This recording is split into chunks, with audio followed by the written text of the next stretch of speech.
Did you know that surgery doesn't actually cure fibroids? In fact, surgery doesn't even come close to addressing the root cause of why you developed fibroids in the first place. Today, we're going to be discussing why up to 60% of women are seeing regrowth after surgery and why surgery has become more of a band-aid to a growing problem. I'll be sharing the crucial things that your doctor won't tell you about fibroids. These insights could keep you out of the vicious cycle of surgery, helping you to address some of the deeper issues that could be responsible for your fibroids and help you focus on long-term healing and not just surgery after surgery. So if you are interested in this topic, you know what to do. Keep watching.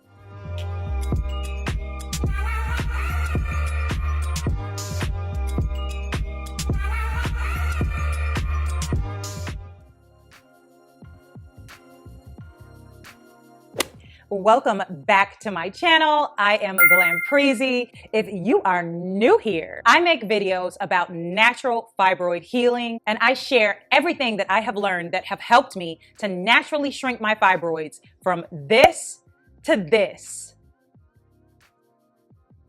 So a little story time. I've had fibroids not once, but twice. The first time, like so many women, I was scared, overwhelmed, and completely in the dark about what fibroids really are. No one told me the truth, that fibroids are more of a symptom than a root cause. But we'll get into that more in a moment. So hoping that it was the solution, I opted for a laparoscopic myomectomy, thinking that it was going to be the answer to all of my fibroid problems. But to my horror, my fibroids came back worse than the first time. Feeling lost and frustrated and tired of hearing, oh, here's some birth control, or let's wait and see. Or worse, let's get you scheduled for another procedure. I decided enough was enough, and I took matters into my own hands and started my natural fibroid healing journey. And today, I'm proud to say that 2 years later, I've completely taken control of my fibroid health by applying everything that I've learned about diet, lifestyle, and root cause healing. I no longer have that huge fibroid belly that makes me look pregnant, or heavy bleeding or debilitating cramps so bad that I can't even go to work. And unfortunately for the doctors, that did not include getting on birth control, having another surgery, or UFE. Fibroids aren't just random. It's your body's way of signaling that something deeper is off. Imbalances, deficiencies, inflammation, it all plays a role. And whether you choose surgery, natural healing, or a combination of both, it's crucial that you address these underlying issues. So come on in, we got some things to discuss. Okay, so now that we are up close and personal, you know I got a beverage. I am drinking masala chai tea again today. It is just so good for this time of year. It just warms my soul, and it's so good for your gut health. I just love it. All right, I got my notes. Okay, you guys, so let's get into this topic. We need to talk about a reality that is not talked about nearly enough, in my opinion, the reoccurrence rate of popular fibroid treatments such as myomectomies and UFEs. Yes, UFEs too. These are procedures that many of us are told will solve the problem for us, right? But the truth is a bit more complicated. Myomectomies, often seen as the gold standard for fibroid removal, comes with a significant reoccurrence rate. Did you know that up to 60% of women who undergo myomectomy will experience fibroid regrowth within just 5 years? And depending on certain factors, this rate actually goes up. While laparoscopic myomectomy, the surgery that I had, is less invasive, it's not nearly as thorough and is known to leave behind smaller, less symptomatic fibroids. But the problem with that is, they're going to grow at some point. So you undergo this surgery that is less invasive, even though it is still counted as a major surgery, and you can still come out of it with some of the fibroids you went into the surgery with. Yeah. Next up is UFE, or uterine fibroid embolization. UFE is a non-surgical alternative to myomectomies and has a lower reoccurrence rate, sitting somewhere around 17.2%, but is also not a guaranteed solution either, as doctors note that fibroid size and number are a predictive factor for reoccurrence rates in UFEs as well. And I would just like to note, as somebody who has undergone one of these procedures, 2 years flies by like nothing, okay? Before I knew it, I had fibroids again. If you are thinking about taking one of these routes, I highly recommend listening to the rest of this video so that you can pair this with something that is going to give you a little bit of a longer term solution. Fibroids, as I said, aren't exactly a root cause. They are more of a symptom in that they develop because of a deeper imbalance or deficiency going on in our body. Think of fibroids as your body's way of raising a red flag. Ignoring that flag or just cutting it down with surgery doesn't resolve why it was raised in the first place, right? When we look at fibroids as more of a symptom, you begin to see fibroids as your body's response to an environment of hormonal imbalances, inflammation, and or deficiencies. And again, as I said before, without addressing these factors, fibroids will keep thriving no matter how many procedures you undergo. I found to be very helpful on my journey, transitioning my thought process to more of a root healing approach. And this has been crucial to helping me to shrink and manage my fibroid symptoms over the past 2 years. The cycle of surgeries is only delaying the problem. It's like slapping a big, huge Band-Aid over your body, screaming for your attention. That means the real solution lies within you understanding your body. And if you are new here, please know I have plenty of videos talking about these topics at length. And just so that you don't feel left out, let's go over some of them. So let's explore some of the factors that drive fibroid growth and development. Estrogen and inflammation. It is so very important that you ladies understand that fibroids are highly estrogen sensitive. In fact, they're covered in estrogen receptors. So this means if you have an estrogen imbalance in your body, most notably estrogen dominance, fibroid growth is activated in this type of environment. If you would like to learn more about estrogen dominance, please take a look at this video on estrogen dominance itself so that you can learn more about how estrogen dominance affects your fibroids. It's also very important for me to mention that things like hormonal birth control and HRT, or hormone replacement therapy, can also contribute to this state. So if you do have fibroids and you happen to be on one or the other, it's really important that you assess whether taking these synthetic hormones are contributing to your fibroid situation. And obviously, I am not a medical professional and I cannot tell you what to do, but in my case, getting off of synthetic hormones was one of the best decisions that I've made this far. Another thing that we must talk about when we are talking about estrogen sensitivity in the body is your diet, right? So processed foods that may be high in hormones or synthetic chemicals like dairy or processed meats are really important for you to stop consuming, because obviously these can be hormone disrupting. So a quick tip is swapping out your traditional processed meat and dairy for clean alternatives, such as vegan milks and butters, and swapping out your processed meat for clean meats like grass-fed, organic, pasture-raised, wild caught. You get where I'm going with this, right? And if you haven't watched them already, I have several videos on my channel talking about diet. I'll link one right up here for you to watch after you watch this video. Chronic inflammation creates the perfect environment for fibroids to develop and grow. Factors that you would not even consider to be correlated with inflammation are things such as high BMI or body fat. And if you want to know more about it, of course, I have a video on it. I'll link it right up here for you. Another one is vitamin D deficiency. And you guessed it, I also have a video on vitamin D itself as well. So please check it out if you'd like to learn more about vitamin D. Not only has vitamin D deficiency been found to be one of the most common contributing factors of developing fibroids, if you did not know this, vitamin D is one of the most powerful anti-inflammatory vitamins. So it is no surprise that if you have a vitamin D deficiency, that you might be suffering from chronic inflammation.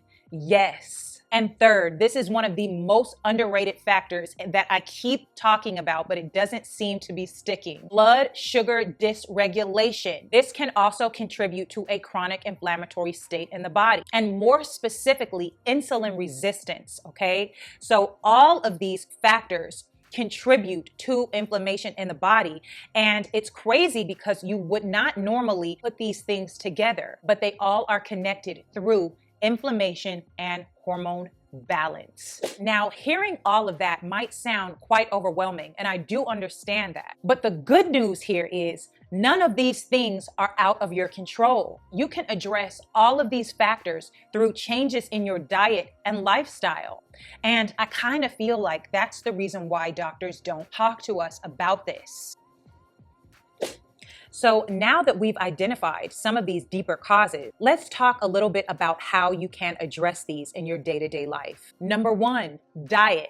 I have so many videos talking about diet and what I have done personally on my fibroid health journey. I also have a 5-day meal plan located on my website, hotgirlhealthjourney.com. Find this link in the description box below. Focusing on foods that help with hormone balance and inflammation is key. And the 3 categories that I really love to focus on are cruciferous vegetables, berries, and omega-3 fatty acids. Another thing that is really important for you to note is that healthy fats and fiber are also super important for this. Number 2 on this list for things that you can start to implement in your daily life, doing things that help to detox excess estrogen. And I don't mean going on a juice fast or a traditional detox. I mean implementing foods and herbs that actually help to get rid of excess estrogen in the body. Excess estrogen in the body is passed through the liver. And if your liver is not effectively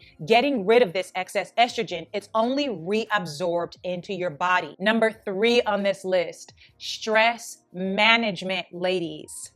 It is so super important that you start taking stress management seriously. Stress management is not something that you just use in a crisis. This is something that you implement daily to help you cope with daily stresses. Why is this important? Because stress causes hormone dysregulation. I know sometimes when I say it in these videos and I say you can use yoga or this or that, you think to yourself, I don't have the excess time or money to go and do a yoga class. And that is not what I'm saying. If you didn't know this, you can do yoga at home for free. It's called YouTube.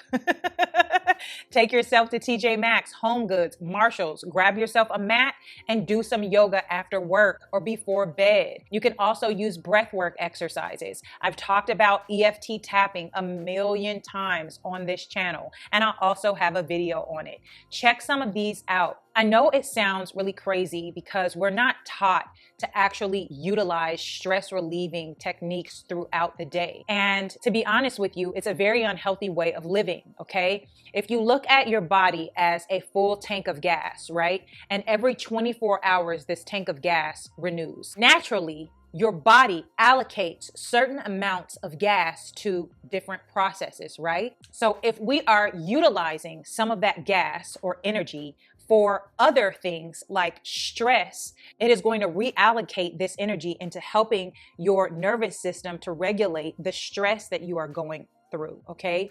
Instead of using that energy to allocate towards digestion or hormone regulation or nutrient and vitamin processes, you know what I mean?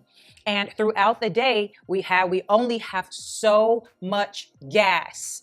So I like to think about it as helping your body to prioritize that gas to go where it needs to go in order to undergo its natural processes. The more that we take from that tank of gas by external factors, the more dysregulated our body becomes. I hope that makes sense, and I hope that makes it easier to digest how this actually works. And lastly, on this list, of course, supplements have been a major factor in my own healing journey. I don't really want to get into supplements in this video because this video is not about supplements, but it is very, very important, a vitamin D3 supplement, okay? super important when you have fibroids. Pairing that with magnesium. I like magnesium glycinate. It has a really great absorption rate and it's easy on my stomach. And of course, vitamin K2, because that helps your body to absorb the D3 properly, okay? Those three are super important. The only other thing that I would put on this list for this video's sake is using a hormone health vitamin. I've said this in many videos. The importance of taking a hormone health vitamin is up there with the importance of taking a multivitamin to me. It is a non-negotiable. I personally have been using My Happy Flow for the past 2 years. It has made tremendous changes in my hormone health for the better, and hundreds of my subscribers are on My Happy Flow by now and are loving it as well. If you are interested in My Happy Flow, that is going to be linked in the description bar below. So I hope this video was helpful for you ladies. I apologize about the change in lighting. Filming in the fall and winter has been the absolute bane of my existence. We have a storm rolling in and it has gotten dark. I also wanted to say happy holidays and happy new year, because I think the next video you're going to see me in is going to be in the new year. That's so crazy. Thank you guys so very much for sticking in here with me for another year. It has been such an amazing year and I really appreciate each and every one of your subscriptions, your thumbs up, your shares, your likes, sharing me on Facebook and Reddit and Instagram and all over the place. So glad that we were able to reach so many women. Another thank you for 32,000 subscribers.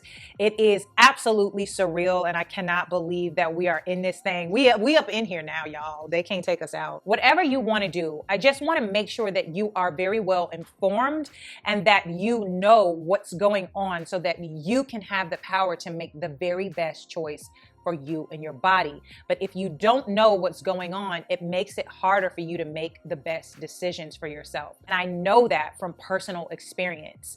It's like not just taking what they say and running with it has been one of the biggest, most powerful things that I've been able to do for myself as far as advocating for my own health and taking back control and agency over my own body has really changed my life. And it's really unfortunate that I have to make videos like this and I have to tell you that, hey, your doctor may not be telling you the full story, but that's America for you and that's the health system. And thumbs up this video because I know that you learned something new. And while I got you here, hold on, because I know you didn't think that I was gonna let you go without letting you know. Take a look at this video if you want to learn the exact blood test that your doctor should order for you when you have fibroids, and to help you uncover some of these imbalances and deficiencies. Yes, blood tests can do that. And until next year, you guys, I love you guys so very much and I cannot wait to see you next year.